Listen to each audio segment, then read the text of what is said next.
नमस्कार दोस्तों। आज हम एक बहुत ही महत्वपूर्ण टॉपिक वायुमंडल के बारे में अध्ययन करेंगे।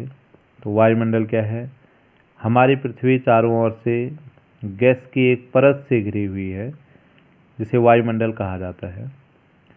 जो वायुमंडल की परतें हैं, ध्यान रखिए, इसमें ध्यान रखना है। वायुमंडल की जो परतें हैं ये ऊपर से नीचे के क्रम में, अर्थात पृथ्वी की सतह से ऊपर के क्रम में है। तो सबसे पहले क्षोभ मंडल है, दूसरे में समताप मंडल है, तीसरे में मध्य मंडल है, चौथे में आयन मंडल है, पांचवें में बहिर्मंडल है।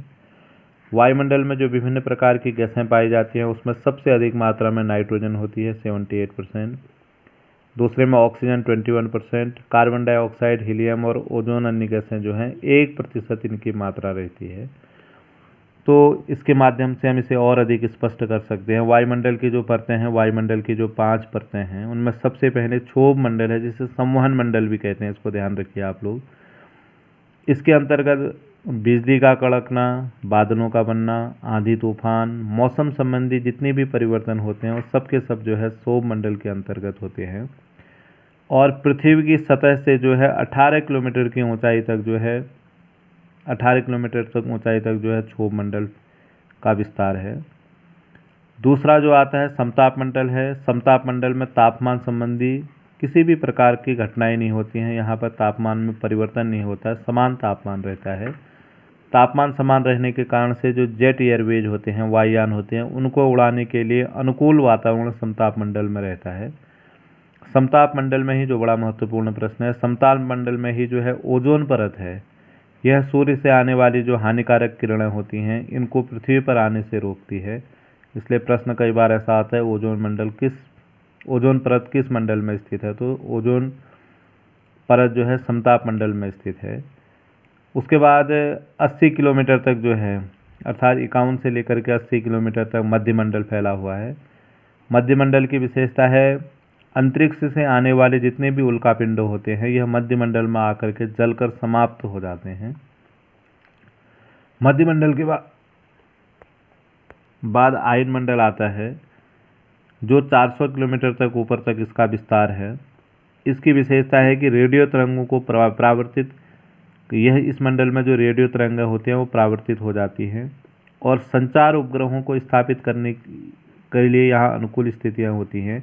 इसलिए संचार उपग्रह जितने होते हैं वह जो है आयन मंडल में ही स्थापित किए जाते हैं। और सबसे ऊपर की जो परत है, सबसे ऊपर की परत जो है बाह्य मंडल है। इसे बहिर्मंडल के नाम से भी जाना जाता है। इसकी ऊपरी सीमा कुछ भी नहीं है। इसमें हाइड्रोजन, हीलियम गैसों की प्रधानता रहती है। तो ध्यान रखना, सबकी अपनी अपनी विशेषता है। यहाँ पर मौसम संबंधी क्रियाएं क्षोभ मंडल में बहुत होती हैं। यहाँ पर तापमान में किसी प्रकार का परिवर्तन नहीं रहता है, इसलिए यहाँ पर अनुकूलता रहती है जेट एयरवेजों को उड़ाने के लिए। और समताप मंडल में ही जो है ओजोन परत है। मध्य मंडल में अंतरिक्ष से आने वाले उल्कापिंड जल करके नष्ट हो जाते हैं और आयन मंडल में जो सैटेलाइट होते हैं उनको स्थापित किया जाता है। और पृथ्वी की सबसे ऊपरी परत जो है जहाँ पर हाइड्रोजन, हीलियम गैसों की प्रधानता रहती है, ये बाह्य मंडल है।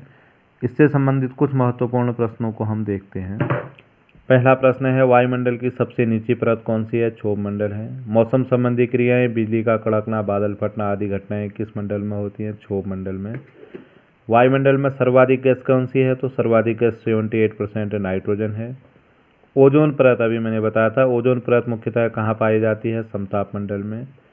जेट विमानों को किस मंडल में उड़ाया जाता है? समताप मंडल में, क्योंकि इस मंडल में मौसम संबंधी घटनाएं नहीं होती हैं। वातावरण की वह परत जो रेडियो तरंगों को परावर्तित कर देती है तो आयन मंडल है। संचार उपग्रहों को किस मंडल में स्थापित किया जाता है? इसे आयन मंडल में स्थापित किया जाता है। पृथ्वी की सतह से सबसे दूर कौन सी परत है? बाह्य मंडल या बहिर्मंडल है। किस मंडल को संवहन मंडल भी कहते हैं? तो यह क्षोभ मंडल है। वायुमंडल में सर्वाधिक मात्रा में विद्यमान जो अक्रिय गैस है वो हीलियम है। वायुमंडल मुख्यतः गर्म होता है। ये पृथ्वी के अंदर की जो ऊष्मा है उसके कारण से गर्म होता है। कई बार इसका ऑप्शन सूर्य का प्रकाश भी आएगा, लेकिन पृथ्वी के अंदर की ऊष्मा के कारण से वायुमंडल गर्म रहता है। क्षोभ मंडल की धरातल से औसत ऊंचाई 18 किलोमीटर तक है। कौन सी गैस ग्रीन हाउस प्रभाव के लिए उत्तरदायी होती है? कार्बन डाइऑक्साइड इसका आंसर है। वायुमंडल की परतों की क्रमबद्धता ये आपके लिए छोड़ा है। इसके लिए क्या है? पहला क्षोभ मंडल, दूसरा समताप मंडल, तीसरा मध्यमंडल, चौथा आयन मंडल, पांचवां बहिर्मंडल या बाह्य मंडल है। पृथ्वी के वायुमंडल का सर्वाधिक घनत्व कहाँ पर होता है? तो क्षोभ मंडल में होता है। किस वायुमंडलीय परत को मौसम परिवर्तन की छत के नाम से जाना जाता है? तो यह क्षोभ मंडल है, क्योंकि इस मंडल में मौसम संबंधी अनेक घटनाएं होती हैं। इनको हम लिख करके अच्छी तरीके से याद कर लें, बार बार किन्हीं किन्हीं परीक्षाओं में पूछे जाते हैं। धन्यवाद।